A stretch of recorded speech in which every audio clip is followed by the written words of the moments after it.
रकू तो बाद नहीं हथ बदे गया चेहरे का पर्दा बस चेहरे का पर्दा कोई हिजा होनी चाहिए जिस्म दा आकार चेहरे दे पर्दे दा हुक्म आया चेहरे के पर्दे का बेटा सूरा अज़ाब जड़ा अल्लाह पाक ने फरमाया कि रसूल अपनी बेटियां बीवियां ममना औरतां कह दे कि वह वड्डियां चादरां लैके ना वह अपना परला अगे लटकाओ जो नहीं ना रहे ना मैं दराजी में वो चाहिए हाँ कि वड्डी चादर होवे आओ भी करते हैं उन्होंने भी गलती लग गई असल जो कई हदीसा च आ जाता ना फलां वक्त वेख्या तो औरत का चेहरा नंगा सी उन्होंने सैट ना कर सके हर शायद अपना मकाम है हुण भी नईम ने आख्या तुसीं देर होई है हिजाब ते फिर खुतबे दिओ इंशाअल्लाह देने कुछ लोग ने उन्होंने पर्दा ऐसा बना लिया ना घर च भी रहना हराम हो गया देवर जेठ से भी पर्दा फलाने तो वो भी नहीं कोई गल ठीक हर शय नूं उहदे हत्थ ते रखना चाहिए चार अलहदा रहदा ना हुण इशारा तन कह दिए तुहानूं भी खावंद बीवी इन्हां दा मामला हो रहा बीवी तो अगे फिर महरम शुरू हो जाते जिहदे नाल उस औरत दा निकाह हराम है उन्हां लई पर्दा हो रहा एक यह है भी निकाह हलाल है मगर वो मिलन जुलन वाले अपने करीबी रिश्ते देवर जेठ वगैरह या कोई ऐसे दोस्त अहबाब घर आउंदे अलहदा एक बिल्कुल अजनबी है गैर बंदे जिन्होंने वास्ता बाजार च पैंदा उन्हां लई अलहदा हुक्म है ए चारां नूं अलहदा रख के ऐतां हदीसां नूं सैट कर देना फिर कोई उलझन नहीं पेश आउंदी मैं पढ़िया सी एक बुक दे विच ठीक है कि एक दफा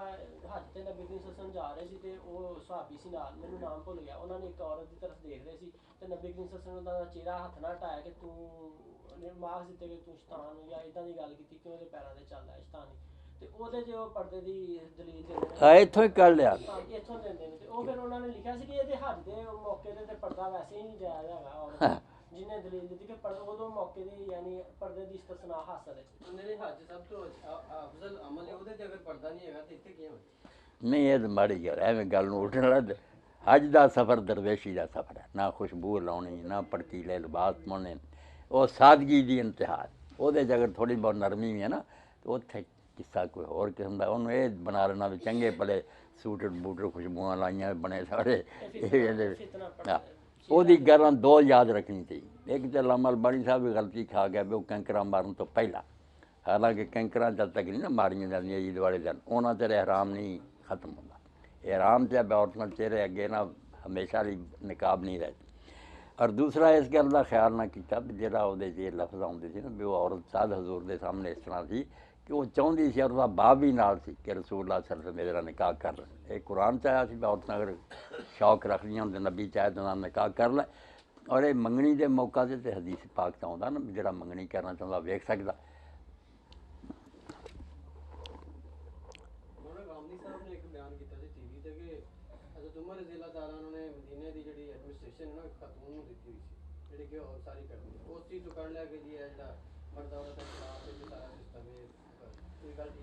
जदों बंदा नहीं ख्वाहिश नफ्स का गुलाम हो जाना कि मन मानी शै लभदा रहे उन्होंने तो फिर तुसीं यकीन जानो दुनिया च वड्डे तो वड्डा बदमाश जिहड़ा मैं उन्होंने परमट दे देना भी हर गुनाह कर सकदा किसी ना किसी इमाम का फतवा लभ जाना ये कोई नेकी ये दीनदारी नहीं कोई अल्लाह तो डरे भी कोई आलम अगर गलती खा गया किसी मसले तो जवाब बना लेना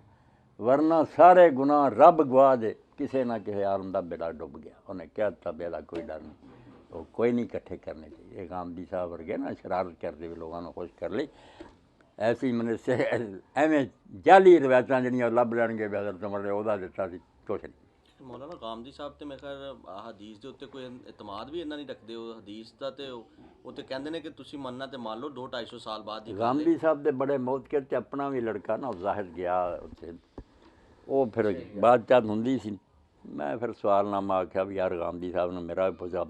कोई जवाब नहीं था जिन्हां चों मोटी गल ये थी मैं क्या गामदी साहब तुसीं तुहाडे उस्ताद मौलाना मीना सिंह फराई तो उन्हां दे मौलाना हबीबुद्दीन फराई एक गल कही सी जिहड़ी बहुत आला सी कोई शक नहीं मैं कुरान मजीद जिहड़ा ना कि आ तैनूं लै गया इनूं लै गया ये नहीं एक कुरान मजीद एक नज़म है बिल्कुल जंजीर की तरह है तो एक दूसरे नाल अटैच है और पूरी सूरत का एक मौजू है जिवें एक खुतबा हुंदा तकरीर मैंने आख्या जो एवं कोई आलम आंदा आ माना ये नहीं उन्होंने समझो एक लैक्चर है उस लैक्चर जिथे जिथे ऐ सैट है ना वह अग्गा पिछा पढ़ो सियाको सबाक रैफरेंस थोड़ी कर वो तुहानूं जकड़ देगा भी इस तकरीर यार ये माने कित्थों बनते जोड़े आलम बनाते फिर वो आपे पाबंद कर देंदी भी इत्थे इक्को माना मैं बड़ी सोहनी गल कुरान च नज़म है मगर तुसी आप ही बड़ा ਉਹਦਾ कर ਕੀਤਾ इस्लाही साहब जो लिखिया सी तू उठिया तू वो सारी तफसीर रद्द कर दी उन्होंने पर्दा कढ़िया तू आख्या कुरान पर्दा कोई नहीं उन्होंने मौसीकी हराम की कुरान चों वो एक माना करने वाली गल जी असीं जिहड़ा असूल दसदे इक्को माना बनदा वो उस्ताद शागिर्दी ना रहे उस्ताद माना होर करदा उसे कुरान आप उस असूल का बेड़ा कर किया जवाब ही नहीं देता मैं उस्ताद नूं कुरान चो आ दस्या तैनूं उसे कुरान चो होर ना ये फिर कुरान सी ये तो ना रही गल भी इस इक्को मना समझ आउंदा इहो जिहा झगड़ा ते अगे भी मौलियां ने पाए बदनीयत लोग हाँ नहीं वो बहुत नेक आदमी मौलाना हमीद फराई रहमतुल्लाह बहुत नेक सी इस्लाही साहब भी ठीक एक अद्धी गल जो इधर उधर होए नहीं तो वो भी पर्दे से बहुत पक्के सी वेखो ना पाकिस्तानी औरत दोहराए पर अगर तुहानूं पढ़न का मौका मिले नईम साहब मैं आखूँगा ये उदों लिखी जो उन्होंने लियाकत अली की बीवी ने लुच तड़िया बेगम राना ने भी अगर इतने इस्लाम आया सब तो पहला जी ना बेपर्दा हो के मैं निकलूँगी तो आप भी उन्हें बनाती उस वे इन्होंने फिर एक किताब लिखी पर्दे से शाहकार किताब है उम्मतों का भी दसिया भी जी जी उम्मत पर्दा नहीं रहा की हाल होता है बहुत इलमी किताब है ऐसा अद्धी साल बाद चाहे पहला उन्होंने आख्या हर मुआशरा वेख लो जदों औरत बाहर आई है फिर इसनूं कोई अंदर नहीं वाड़ सकिया और उस मुआशरे का फिर कोई हाल नहीं रहा पाकिस्तानी औरत दो राहे पर मगर उस गरीब ने पर्दा कढ़िया तू शागिर्द मगर उठिया उंज ना उन्हों का ही वरती जाना कि हज़रत शेख का फायदा बहुत आला किताब वो अगर मिल जाए ना हम शायद नायाब ही होए पाकिस्तानी औरत दो राहे पर कमाल कर देती है ना और नाल मौलाना मौलवी साहब की किताब ही पर्दा जिहदे च उन्होंने आख्या जी असीं पहला आयतां हदीसां लिखिए तो आम आदमी कहूगा यार ये तो मसले ही है ना पहला उन्होंने भी जिन्ने मुआशरे ना सब का लिखा कि उत्थे की अंजाम होया बेपर्दी का ईसा अलैहिस्सलाम ने बेटा एक बात जी कही ना तो सारे पढ़िया लिखा के काम दी उन्हें आख्या भी जो तुम्हें ऐसा हदीसा नहीं भी पता लगता ना दरख्त अपने फल से पहचाना जाता है